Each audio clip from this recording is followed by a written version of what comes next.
Hi, I'm Sarah Borders with Benefits Compliance Solutions. Wanted to do another video on the FAQs that were released by the departments last week, April 11th. Now, these FAQs provided a lot of helpful guidance to some of the questions we've been asking.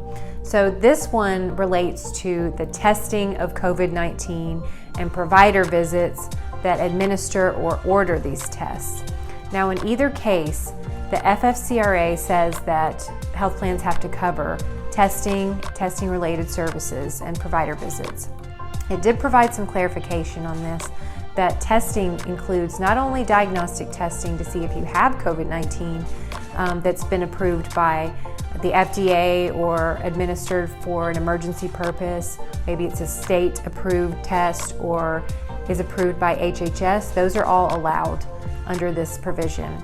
But it also said that these serological tests are to be covered as well, and that means the antibody tests. And I had one of those recently done too, and those are normally somewhere between $50 and $100, just depending on the lab that you choose. So a health plan would have to pay for that. Now, the provider visit is a little bit more tricky. Now, how this would work is if the provider has to have other tests or other items in order to determine the need for COVID-19 testing, such as a blood test or an influenza test, a flu test, to see if kind of those things aren't relevant first, then the entire provider visit with all of these other items would have to be covered by the plan. But if the COVID-19 test isn't determined or ordered, then the provider visit would be covered just like it would any other time under the plan. Now, there's also been some questions about balance billing and how much you can charge for these tests. And generally, the answer in the FAQs says that any pre-negotiated rates with the network, or if you're self-insured with the plan, those would apply, of course, in the case where the provider is an in-network provider.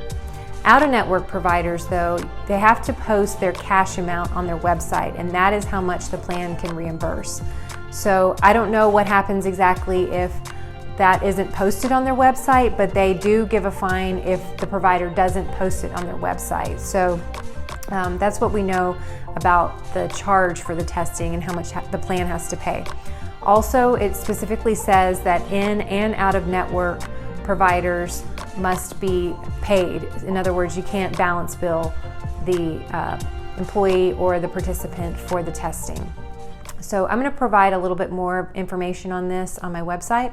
Let me know if you have any questions. Have a great week.